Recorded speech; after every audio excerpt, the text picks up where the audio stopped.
is command change in That's right. These are all really in the mod 100 world. Okay. But then here's a question for you. What is 100 the same as in the world of mod 100? Exactly. So this part goes away. So then what are you left with? That, which tells you your reciprocal for 77. It's 13. These two numbers multiplied together equal 1 in the world of mod 100. Oh, okay.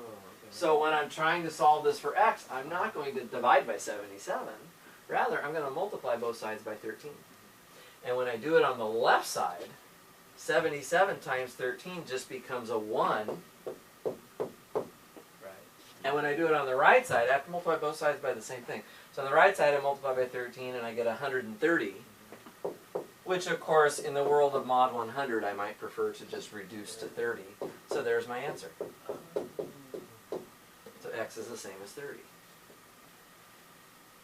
So provided that this coefficient is relatively prime to n, you'll be able to basically find a reciprocal for it and solve for x, which basically means there will be one unique solution. Okay. Now, if that coefficient is not relatively prime to n, then we're not going to be able to find a reciprocal for it, which means we aren't really going to be able to get x by itself. Okay. But we might be able to solve the problem still. So let's say I have another example.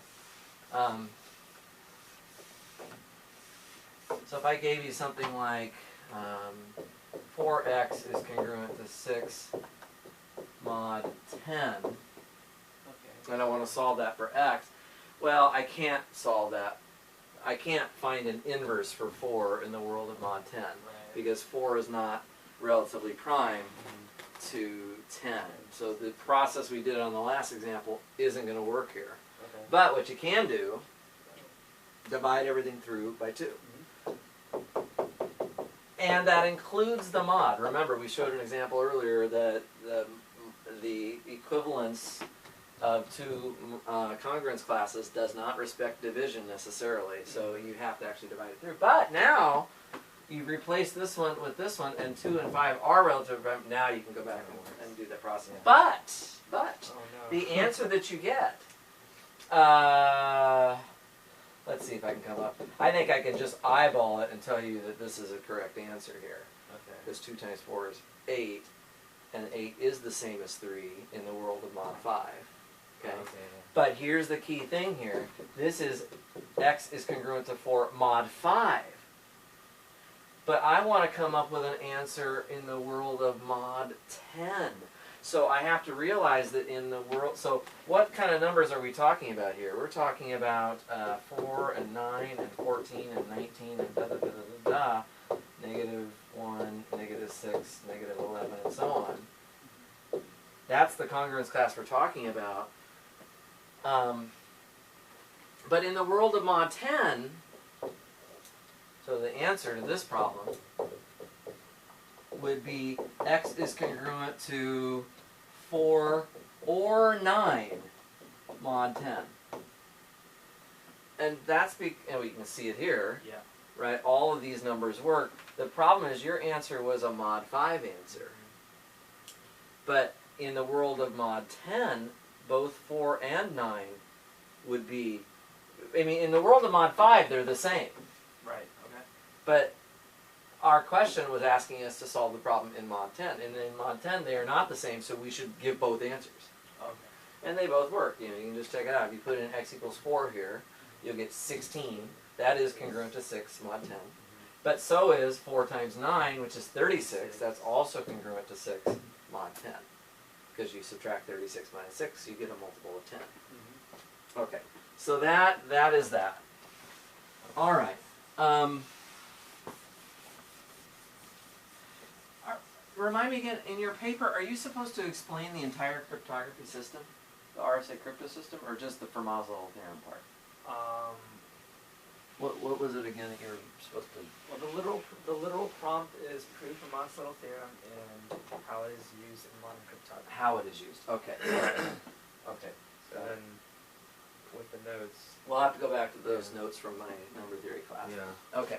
Anyway, so by now you probably know what Fermat's little theorem says. It just says that let P be a prime. Turns out when you work with things in mod P, everything is so nice because if you look at ZP, Yeah. where P is a prime, that's as close to how the real numbers work as you could get. So mod 10 isn't so good because 4 doesn't have a reciprocal. We had to reduce it to mod 5 to try to solve it. But you see, in mod P, every number from 1 through P minus 1 is relatively prime to P. Because in other words, the GCD, that fact we wrote down, Yeah. basically every non-zero congruence class can be divided by. This is what's called a field. So you get to this in Math 302 as well. A field is like a ring in which it's like an algebraic structure with addition, subtraction, multiplication. In a ring, such as Zn, you can't always divide by things. Right. Such as right here. We cannot divide by 4 in Yeah. this world. But if you have an extra property that says, yes, you can divide by every non-zero thing, we're never going to hope to divide by 0. Right.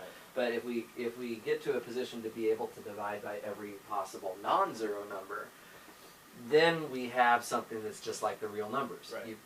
You can divide by any non-zero number, right? Or the rational numbers or anything like that. So ZP is kind of like that because every number from every one of these guys is invertible. You can find a reciprocal. Okay. So so ZP turns out to be a great world to live in. And then for all integers a to the p minus 1 power is congruent to 1 mod p. This is what Fermat's little theorem says. Okay. And there are multiple proofs of it.